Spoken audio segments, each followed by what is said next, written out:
Hello and welcome friends to my YouTube channel. Before we dive into scariness of this video, make sure to subscribe my YouTube channel for more scary content. Sure about those voices, sometimes whisper, were just similar to mine. Doors and windows used to open and shut swiftly on their own in front of our eyes, though we had those heavy wooden doors that had zero effects from winds.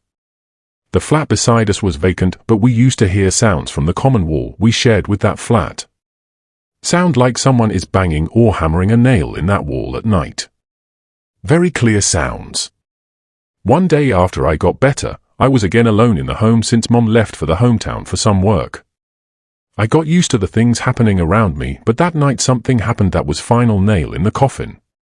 I had my exams going on, so I was studying in my room late at night around 3:30 a.m. All the lights were off except for my room in which I was studying. Suddenly I was distracted by a sound like someone is scratching a wall in the hall. Since my cat does the same, I thought it to be her. Just then my cat came running towards me at unusual speed with her tail high up like she got scared of something. I petted her, and then I heard the same sound again. I moved a bit to see what's making that sound again, only to find a shadow-like person darker than the dark with its shiny white eyes peeking at me from behind the pillar in the hall. Chills went down my spine. I cannot even describe how horrifying that scene was. I could clearly see it looking right in my eyes with so much of hatred in his eyes, like he just wanted to kill me. I get froze for a while. Mind wasn't working, wanted to scream my lungs out, but couldn't even utter a word.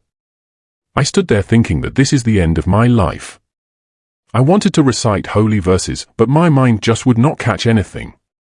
Somehow I started to pray to God in my mind, asking for help, and then I gathered courage to move and slam the door of my room, screaming God's name.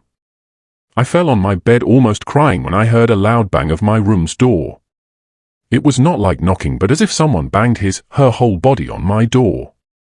Sound like D-hut pause for 5 sec up. I was crying with my mouth shut. I quickly grabbed my phone and put a Quranic verse audio on speaker, Ayatul Kursi, that keeps the evil away.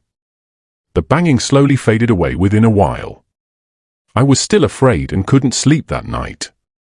Once the sunlight broke, I locked my flat and ran to one of my friend's place, obviously along with my lovely cat Layla, and called Mama to come as soon as possible. She came the same day, and we vacated the flat right away. Inquiring further with the neighbors who lived on the 2nd and 3rd floor, we got to know that they all felt negativity around, and banging on the doors at midnight was a normal thing for them now. They were all boys living in group. They told us that's the reason the building is empty and no one stay there for more than 2 months, even they were about to leave the place soon. They were amazed that we managed to stay there for 7 months. Anyway, now I am shifted in another apartment and things are peaceful here. Since childhood many things happened with me which I would share some other day.